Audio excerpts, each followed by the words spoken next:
Hello everyone, my name is Rosencrantz. I'm by myself today. I'm sorry, I tried to get my green screen up and make it look all nice, but it wasn't working, and I'm lazy and I just wanted to film this. So today I want to do a little bit of a deep dive into like the writing of We'll Meet Again and all the process of the different stages of development. So I have a script outline that I wrote, and then the first script that Ari and I did together, kind of a first draft, and then the final one that we ended up using.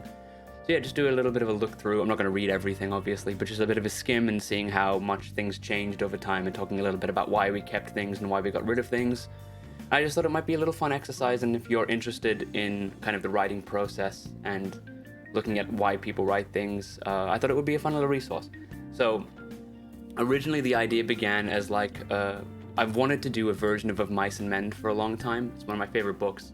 John Steinbeck, the author, wrote it as a play originally before it turned into a novel, so it has been done on stage multiple times.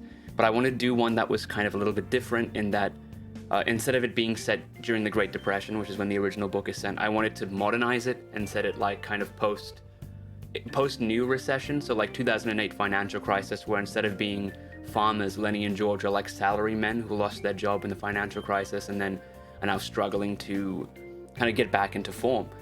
And instead of Lenny being simple, like he's written in the novel and the original play, instead he's actually suffering from like severe radiation poisoning, as if he was too close to some sort of nuclear blast. It is like a still post-nuclear, as much as that isn't accurate to the recession.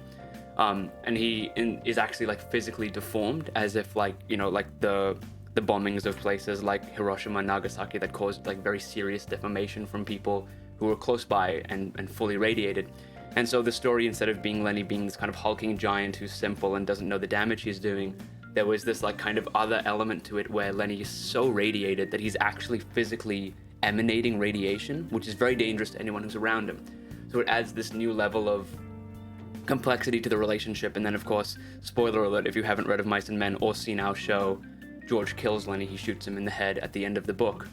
And so that kind of choice becomes different, because it isn't just giving up a friend. Well, it is still that, but it's also like, it's not just giving up someone who is unknowingly causing damage. It's actually, there's a physical element to it, that Lenny is actually physically making George sicker. So I've been wanting to do that one, but then the idea was kind of formulating around the end of 2019, and then of course the next 2 years happened and we were stuck inside, and I was like, oh, I don't know what I'm going to do, and I haven't done any theater in a long time, and so I was kind of ruminating on ideas, and then I guess the catalyst for this comes from seeing A Quiet Place Part 2, which I thought was a fine movie, but if anything, it ended up being the idea for this. And there's a moment in that movie where they all go down into this bunker, and I was like, oh, what if this was just like the rest of the film, and it was just them trying to kind of survive in this underground area? And I thought that would be fun. And then that kind of sparked an idea of like, I connected it to like 10 Cloverfield Lane, which is one of my favorite movies, also about like a bunker, and this idea of like what is outside of the walls is ambiguous and you don't really know what the threat is, but there's still a threat, and sometimes that threat might not even exist. And so ideas of that, I was playing a lot of Fallout New Vegas at the time because I was in lockdown and playing video games, and so that kind of aesthetic of that also kind of made its way into We'll Meet Again with the whole kind of 60s post-nuclear aesthetic. So a lot of different kind of inspirations that kind of bounce off of this original of Mice and Men idea. So this is the original kind of plot outline that I wrote for the show after seeing A Quiet Place Part 2. You'll see that it actually is split into 2 circles. I didn't usually use story circles a lot, but it actually worked for this one in terms of setting up and paying off things. I watched a video about it about a couple of years ago, and I use it sometimes. It does end up being useful for me I struggle to pad out things sometimes, so it's good for me to kind of match stuff along the circle of how to set up things that I want to pay off later on. You'll see that it's 2 circles, Act 1 and Act 2. Originally, I wanted it to be a 2-act show and have the act break happen when Susie malfunctions and the lights go out, and there's that whole, the main blackout that happens and everything falls apart. And then you come back to Act 2 and you don't really know how much time has passed between the radio shutting off and the beginning of Act 2. But we ended up not being able to pad enough content to fill Act 1 and 2, so we ended up just making a 1-act thing, which I think flows a lot better. So originally it opened with a video, and I have the video here that I was going to use. This is a real 1959 kind of PSA that America put out for how to deal with nuclear fallout back when that was a real threat for them during the 50s and 60s. So this was going to be like a kind of the way it would open and then act as almost scene transitions throughout the show, as a kind of scene setting thing and a reminder that like during this time this was very much a threat. But it does like set it in a very specific time period. So we ended up not using it anyway, also just because of projections and they're a bit overcomplicated and the whole multimedia aspect of it. But that was originally the idea behind putting that on the screen. Intro to characters and settings. Blue Moon was the original song used before We'll Meet Again. There was always this idea of a recurring motif, especially in some sort of song that plays and then was kind of the main crux of the ending. Blue Moon, it was probably just because I was playing Fallout New Vegas at the time and it opens with Blue Moon and it's very kind of aesthetic of the 60s era type thing. So first Confession, which Confession I mean to say the Susie dialogue thing. Breakfast, the first of the Zoo stories. The Zoo story continues. Obviously the Zoo story was in there from the beginning. Decontamination, which is when Ari and I put our arms out and have that whole thing. Leaving for groceries. A lot of this is actually very similar in terms of its structure within the last show. But obviously this is already half of the circle and that was just scene 1. So boredom kicks in, rest of the act is mirror. So the idea that half of Act 1 was going to be this first day, and then the second of Act 1 was going to be the same day again. But Act 1, the first day ended up not being enough to be like it wasn't a 25-minute segment, so it wouldn't have worked as half of an act anyway. Another tedious confession, which is where eventually the Blue Moon again, clocks are broken, that was in there from the beginning. Zoo story again. Thank you for just being here. That's a line that's still in the original one. The second decontamination interrupts something they're doing that happens in the first one as well. Actually, that's interesting that the first decontamination just happens organically, and the second one was originally meant to be an interruption. I'm not sure how that would have worked otherwise. Then there's the Susie malfunction. What does this say? And the question if anyone is really out there. Okay, yeah. AI reveal, which is the fact that Susie is an AI and not a real human being. And question if anyone else is out there in the world. I think that ends up coming in Act 2 in this one, but doesn't matter either way in our case. So that ended up being, the first scene is still there and the kind of elements of the rest of the show, but there's a couple extra scenes like the montage, like the tea time and stuff like that ended up not being in the original script. So, and then in Act 2, it's again this confession that, oh, time has passed. We don't really know how much time has passed, with this idea that I don't know what day it is anymore. Emotional conflict, this idea that George hates Blue Moon, or in our case, We'll Meet Again, you do this thing that pisses me off. Really, this song again? That's in the original thing. Third decontamination interrupts an emotional scene, which I'm not sure if that's in there. There is definitely one of those. But I think I originally had it as a much more of an emotional impact. What if we're the only ones left? I think we took that line out because it was a bit too cheesy. Actually, I don't remember. Either way, that's an interesting line. And then there's the silent dinner, which we do, which is just us eating by ourselves. We also had the fun dinner, which I think was a good way to set up this silence, was to have this extravagant fun thing, which was added later on. I'm not sure if this will be in the original script that we wrote. Introducing Lenny's sickness. This is because she goes sit by the door every day and then slowly deteriorating. So this ends up being a reveal that happens later on in the show. It's actually quite early here. I would have thought that it would be around, obviously not there, but like maybe around here. Perhaps that would have been useful to have earlier as a kind of beginnings of this sickness that might not be clear, because it does rush a lot towards the ending to be like, oh, he's sick, he's gonna die. So maybe there could have been more of a setup if it came early on the show, but either way. Deteriorating, that's just very sick. Plays, in our case, We'll Meet Again, but in this one, Blue Moon, and sings. George trying to cheering him up with that, which happens in our final show as well. Goes to get groceries even though he's sick, but in our version, George stops him from doing that. Did I tell you about that time me and my friends found a dead body? Okay. Well, I guess this is the idea that Lenny's been telling the same story over and over again, but this one time he comes up with something new. But I think in our case, we just made it the zoo story again, and George kind of pretends to never hear it for the first time and gives him another kind of, oh, really? I've never heard that story. And he tells the zoo story again. So yeah, that ended up kind of shifting around a little bit. But yeah, something that like even after all of this time together, Lenny suddenly comes up with a new idea, and it's like this shared, oh wow, I guess there is still something new for us to have together, which could have been something good. And then of course, Strangled to Death. hey, can you play Blue Moon? And the record gets stuck. So that comes back in. I guess it works better in We'll Meet Again, because the line being stuck on We'll Meet Again while he dies is very kind of poetic. And Blue Moon, I don't think, has any lines like that you could probably put in the same context. And then Breakfast Alone, George eats breakfast by herself. I don't think we have that line, because I think Arya was like, George wouldn't go and get groceries, which is true. But there's this idea that George, like, even without Lenny, to try and remember him, went, I'll go and get some groceries. And I can't remember if she actually went or whether she went to go and then stopped. But either way, and then of course the final confession, which is the last monologue that George delivers by herself. So yeah, that was the original kind of outline that I had sketched up. And then I gave this to Ari and was like, what do you think of this? And then obviously the rest is history.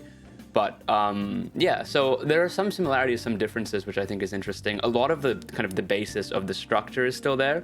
It's just we think we just added more to this, which on the page, obviously, this looks fine and all in terms of like how much it fills up. But in actuality, this is one line, that's one line, you know, like it's not really well structured. This is very rough, very much just a more of a vibe type check. So I have the original script here as well that we wrote. I'm not going to read the whole thing. It's 44 pages, but I just wanted to have a look at the differences. A lot of this first scene seems to be very much the same. Reading Rosencrantz and Guildenstern, which we didn't have, which wasn't in the original outline, but existed in the original draft. Dances Alone at the Bench. This is in screenplay format. I'm not sure why that is. I've all the time in the world to improve. That's a line that changed. Feeling a tea. A lot of this interaction is the same. Lenny interrupting George. Didn't pack my harmonica. There's a cheers, I guess. Here's hoping we don't get sick of it. Originally, the sachets is a reference to porridge packets, which we were going to be using. But obviously using porridge on stage would have been a whole mess, and it would have been cold porridge, and it was a whole thing. So we changed that to, what did we use? Biscuits, breakfast biscuits and honey, which was also another nightmare. But anyway, originally it was porridge. Metric unit of honey was there. That was something we actually came up with during a rehearsal, that we were rehearsing the scene and we were joking about it and we were just kind of riffing. And we thought it was funny enough that we went, oh, maybe we'll just put that in the script. Because a lot of the dialogue ends up being very naturalistic because of the way in which we would rehearse a scene with some dialogue and then we'd say something funny and go, oh, maybe we should just put that in the script. So, yeah, that was one of those, this is one of those lines that, there will probably be a few more in there. Salt, same thing, mark the porridge off the list. So all of this is pretty much similar structurally. There's just some small differences here and there. Picking up the phone, a lot of the Susie dialogue is the same. Honestly, I could stay down here forever as a line that George kind of that reacts to, but that's not in the original show. There's this thing that Lenny's like, oh, this is totally fine, and George is like, are you serious? Like, we don't want to be down here for very long. This is very similar. Rosencrantz and Guildenstern reference. We can make props and furniture and do the show. So a lot of that has been the same, and the zoo story is the same. I wrote this out, but I think I paraphrase it every time just for the sake of my own simplicity, that it makes more sense if it's a story that obviously I know the story. So it's a story that I just kind of tell as if I'm actually telling a story. Brekkie, very Australian there anyway. But a can of beans with me, that's very similar. Lenny comes back with the guitar, that's the same. So a lot of this is very similar. I think after the first scene kind of stayed consistent throughout most of the writing process, but after that there are some differences, and I'm not sure which script exactly this is, but it'll be interesting to see how much it changes after this point. The contamination happens and they separate and change up. Lenny goes and sits down. So this actually, here we go, already there's something new. So Lenny's meant to come back from the stairs with some juggling balls, and this idea that Lenny tries to juggle, but he can't, and he's basically brought these juggling balls as another thing to do while he's stuck down in the basement, because there's this idea that Lenny has just brought all this random stuff to do, and so he comes down trying to juggle, and it's very hard, and George goes, oh, well, you can figure it out, and he gives it to George, and she's like, no, I can't do that, and then she does it, and she's great. So there's this idea that Lenny is just incompetent, and George is just very good at everything, which kind of adds to this whole disconnection between the two, that George is just very naturally gifted in a way that Lenny can't be. So there's already this kind of weird jealousy, animosity there, that obviously Lenny can't be as good as George. So that kind of adds to this idea that will he ever need to be, and then that adds to George's... George looks up like Yas Queen, but that's funny. Yeah, that George is that could cause George to kill Lenny. So Rosencrantz and Guildenstern are dead is the same. This scene was very specific. Ari chose this scene. She's more familiar with the show than I am. But I think it was more about what about the suspense, what suspense, and then it blacks out. And that was a kind of funny reference to the idea that, like, you know, what suspense, and then bang, and, you know, you get it. You get what we're trying to do. Obviously in the show, there's another scene in here, which is actually from Ari's radio drama, which if you listen to the podcast, she released that a while ago, that has that scene from the show of us talking about tampons and menstrual cups and stuff like that. So that isn't in this version of the script. That was added a bit later. So that was also to kind of pad out this idea that obviously all of the scenes, most of them take place during a breakfast or a lunch. So they had a scene where they're just chilling out on the couch, I think was good, and it helped break up the flow, and it's really good dialogue because Ari's very good. So this is the second morning, same thing, a very similar, the dialogue's almost exactly the same as it is in the final show. What's for breakfast, same as usual. There's this idea of repetition that they're getting used to the routine over and over again.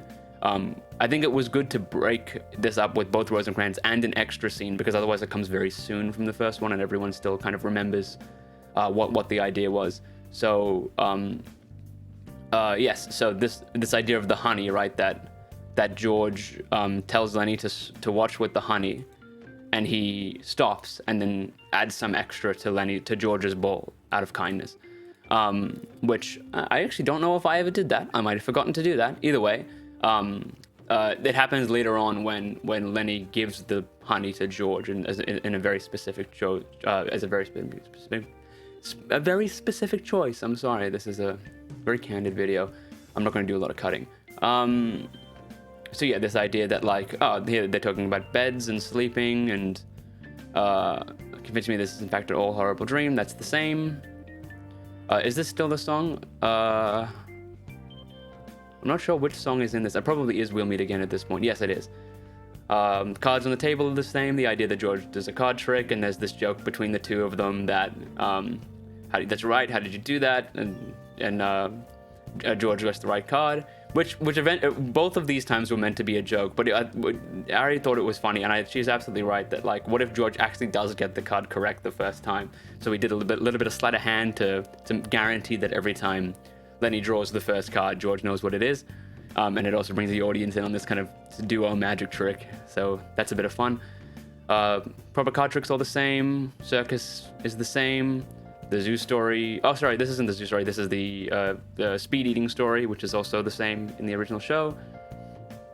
Yeah, so Lenny sits like a 60s schoolgirl, hands on chin on the table. So we did that in the final thing. George's log is the same. This idea that George's log is very different to Lenny's. George's log, of course, being much more kind of controlled and like, this is actually how we're doing things. This is our current status. And Lenny's like, oh, how are we doing? We're chatting, stuff like that. The idea that, like, Lenny used to tell her I said hi as if he has this relationship with Susie, which ends up being ironic because she's not real. Clocks are the same. We left that log a bit late. Clocks are broken. Lenny's hand shoot up into surrender. We didn't do that. It's a bit much. Didn't say anything about changing the clocks in the book. That's all the same. And then, so this is where the montage is. The montage isn't in this version, obviously, but at this point we do the montage scene, which we added as well as this reminder of time passing, which is a very cinematic technique. It's interesting. Somebody was telling me in feedback about the show that, like, the constant blackouts is very kind of remnants of cinema, which is interesting. Obviously, I also write screenplays, and I guess I didn't realize how much of that kind of movie-making instinct I have as a writer until my scene structures that I gave to Ari were very much scene, blackout, scene, blackout, scene, blackout, which you can do really well on film. And montages as well as a way of, like, passing time on screen. Very rarely will you see a montage on a stage. I still think it was really good, and that was Ari's idea, and I think it's a great idea to kind of add to this idea of repetition and time passing and all those things. So the montage would go here, but there's no montage in this version of the script. I actually don't think I'll need to show the final one. I'll just talk through the way this one is different. And so yes, then there's the morning scene. Again, George is at the counter and beginning breakfast, or is the... Yes, okay, so yeah, the morning scene is the same. Breakfast is silent. The honey runs out and then switches. So in the script, he switches the bowls. In our version, Lenny very deliberately hands that bowl to George and then makes his own breakfast, which kind of signifies this idea that it kind of brings more direct attention to this idea that Lenny is giving up the honey for George. So the same thank you for what, just for being here, that was in the original outline, and that line has still stayed into the entire show. I think it's a good one, just that this idea of like, well, you know, just thanks as just a kind of general thank you. Okay, this is Lenny is sick. A lot of this is very similar. Blood pressure, it's fine. No, you idiot, it's fine. That's a funny line. I kind of wish we kept that, but maybe that's a bit mean. Don't want to get sick. A lot of this is very similar to the way it is. You haven't walked more than 5 kilometers in the last week. So a lot of the lines are a little bit different, but it ends up being the same. A lot of it is kind of just cut for fat content, which is fine. Originally, there was an excerpt from Of Mice and Men, which I actually don't think is in here, but there was a scene directly from the beginning of the book of Mice and Men, which had George and Lenny doing a line from that show, which was this other reference. Like, you have Rosencrantz and Guildenstern, you also have Of Mice and Men, but we ended up taking that out. It ended up being too many things kind of happening within the world of the play. So George goes to get the bathroom, Lenny does his tests again. George comes out and says, "Do not go in there." That's an Ace Ventura reference. Instead, in our version, which I actually think is better, Lenny goes, "Oh, how was the shit?" Which I think is also funny. Same, this whole poo story about like having it be blue raspberry Slurpees. I think most of this is almost exactly the same. "Well, I'm hardly consistent" is a very funny line that nobody laughed at when we did it both times. But that's Ari's line. There's a couple lines, actually. I also wrote one that nobody laughed at, which we'll get to later on. But yeah, there was a couple lines that we thought were funnier than they are. But anyway, this is all the same. Is it about time we called Susie? I don't know. So actually here, this is where the dinner scene goes. There's a blackout at the end of this, and then the fancy dinner happens, which I thought was a great addition. It's very funny. We wrote that together. We had a blast writing that scene. I'm just glad that it translates as this kind of funny, wacky, just insert in the middle of these two people trying to still have fun when really they have nothing else to do. Actually, my line is in that, which is where I go, there are 3 forks next to the table, 3 of the same sized forks. Usually they're of a different size. I thought that would get more of a laugh than it did, because there's this idea that when you go to a fancy dinner, obviously there's multiple cutlery of different sizes, but when they are stuck inside, it's just 3 of the same size forks. But anyway, that's fine. So the dinner scene would go here, and it breaks up this scene, and instead they come back and are tidying up after the dinner scene, and is it about time we called Susie, which then sets up the final relief. I think most of this is exactly the same, until there's the rations running a bit low. A lot of that's very similar, and then 46666. And then there's the reveal that Susie is an AI or some sort of computerized thing that is just there to keep them company while they're stuck inside. So that's similar, and then blackout. This would have been in the act break, but of course I think very quickly we realized that there wasn't going to be much of an act break. So this monologue is the same. There's still, I think it still works, at this idea of the blackout technically could have been the only blackout in the show, but either way, time has passed and you don't know how long it is. But that you can read that with, I don't know what date this is anymore. That's implied pretty much. You don't need an act break to kind of have that same idea. Nice to know there's someone else out there. Haha, very sarcastic, quite tragic. Tastes like shit. A lot of this is the same. Patrick, the reference to the zoo, which comes back over and over again, cleans up. Lenny's going up the stairs again as this rushing away. There's this thing, he comes down the stairs still wheezing. I'm not that good of an actor, sorry. But then there's this the salt conversation where at this point, George actually kind of snaps at it. George goes to the first aid cup, he takes the test and breaks it quickly because that's still there. Because he doesn't want her to see that he actually has some actual illness outside of just salt poisoning. So there's this idea that he's hiding the fact that he's sick from George, which I think still reads. You don't really know what that sickness is, but it doesn't matter. It's still clear that Lenny is hiding something because he's afraid that George is going to, that his sickness is actually a problem and he's trying to hide it from her. So a lot of that's the same. You're an egotistical liar. He runs away again in the decontamination. So this is the interruption of the emotional scene where Lenny uses the decontamination almost as an escape to quickly run back up the stairs. That's also in the final show. This is the same. There's no adage here. A lot of the back half of the show ended up being very similar because that is where all the kind of emotional beats are. So there wasn't really much opportunity for us to add extra things in there. Originally, George plays her own music in this, and I think originally, this idea that they've mastered the morning routine, working together like dancers who understand each other's moves perfectly. The silent dinner was much more of it's almost like a ballet piece, where the two of them would kind of intertwine in this way, where they would make breakfast very balletically, as if they are so fundamentally understand each other's movements that now they are able to pick up for each other, and it's almost like a dance that they've mastered because they do it every morning, and they've done it for as many mornings as you can imagine. But we ended up not doing that because obviously that takes a lot of work to do, so we scrapped that idea, and it was just them on their own. So it's the same, probably a bit of food poisoning. He feels fine, and then until he falls and he's crying, I'm sorry, whatever, blackout. So then Lenny goes to sleep. George comes in, still tired, can't be helped. You're right, it was Bed with Honey. A lot of this is very similar, the back half of the show being the same. So yeah, this big story is, in this script, obviously, I think the reason why it isn't the zoo story is because we wanted it to be something else. We were trying to come up with what that other story would be. But it ended up just being the zoo story. Have I ever told you about that time I went to the zoo? No, what? How have I never heard this? When he tells the zoo story. And then she kind of coaxes him with this other idea of like, I wonder what Patrick looked like. Oh, he's loved by many for his bucktooth smile. Don't know why Mets have a bucktooth smile. Yeah, but Patrick's was special, which is a line from earlier on in the show. And of course, I think Lenny at that point is kind of too tired, or maybe he's also going along with it.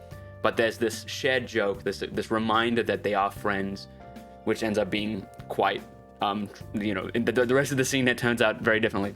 So takes out a can of beans, looks back at it, and there's this whole idea that we might not have enough food for both of us. Lenny's already sick, and so then George basically has to do this massive check of, well, you come to this decision finally that the only thing you can do is, it's your life or his at that point.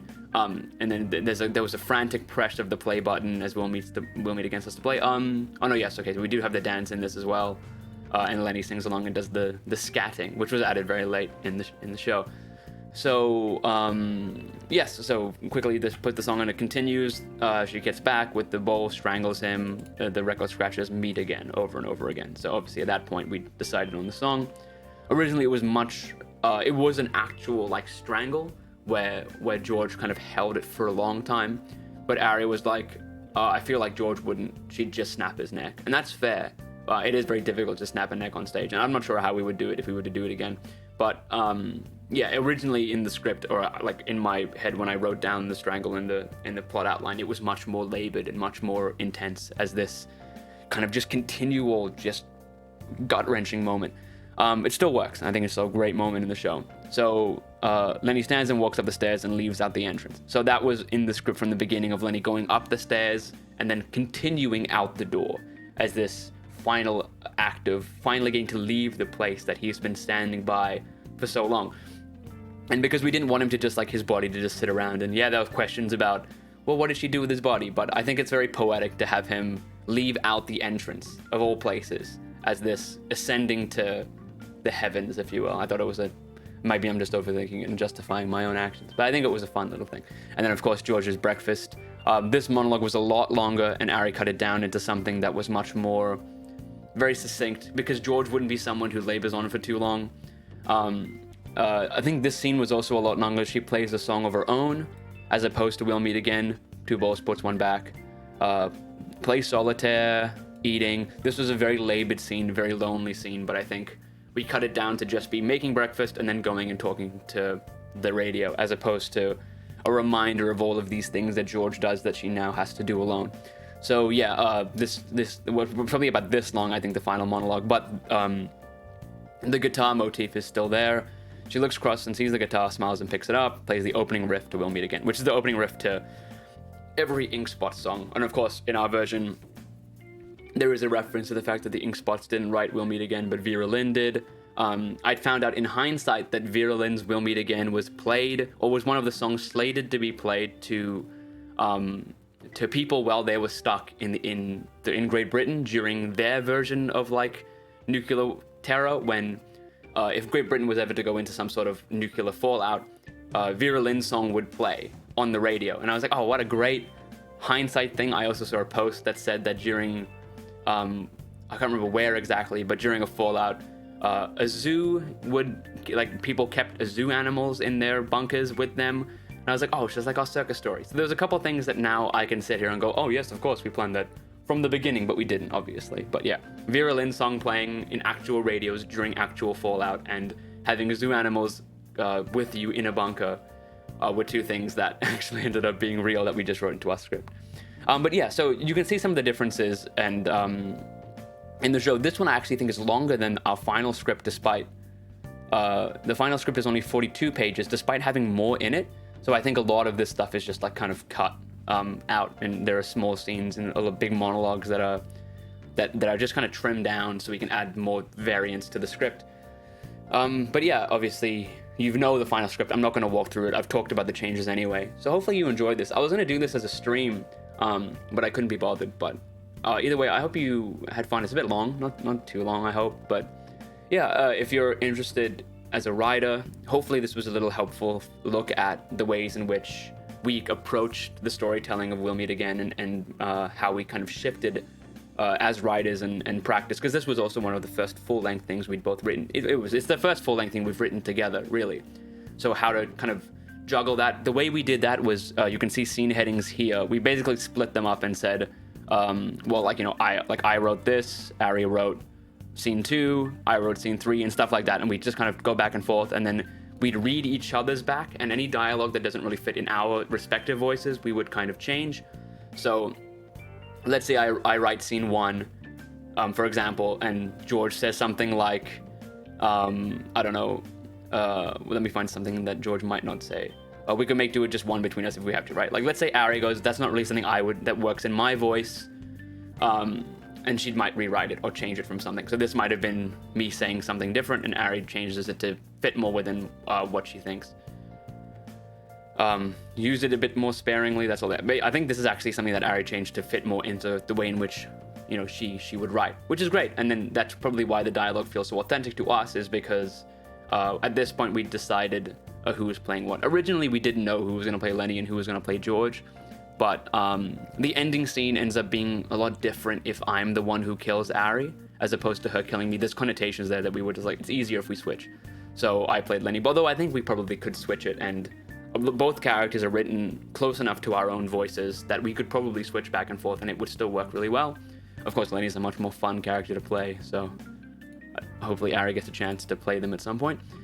But yeah, if you like this and want to see more of it, or want to see more of a stream type thing of us talking about stuff like that, let me know, and that way I can also interact with people through a chat and be like, if anyone has any questions. But if you do have any questions, leave them in the comments or just message me. I'm sure most of you who are watching this know me personally, so just like, hey, what was it, that thing that you said, what was up with that? And if you want some more insight into the new script, sure. But that was how it changed. So yeah, thanks for watching, and I'll see you next time.